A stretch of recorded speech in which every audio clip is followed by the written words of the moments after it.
একটা 20 টাকার মাল বেচবে, এইটার জন্য কাস্টমাররা যতবার সার কইছে, হয়তো এটা বেচা হইলে মালটা সর্বোচ্চ হয়তো 25 পয়সা অথবা 1 টাকা লাভ হবে।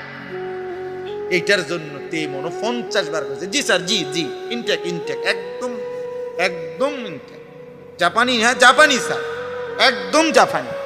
জাপান থেকে আমরা এলাকা, আমার ডাইরেক্ট আমরা দোকানের সাদি দিয়া জাপান থেকে পড়ছে, ডেকের জাপান, জাপানি জাপান তো আমরা বাড়িতে স্যার, মানে এটারে বলতে বলতে জি স্যার বলতে বলতে ফেনা উঠে এলাইছে। এই শুধু 20 টাকার এই মালটা বেচানোর, 200 টাকার এই মালটা বিক্রি করার জন্য কি পরিমাণ ডাকছে ওরে জি স্যার, অথচ লাভ হয়েছে বিনিময়ে 1 টাকা 50 পয়সা।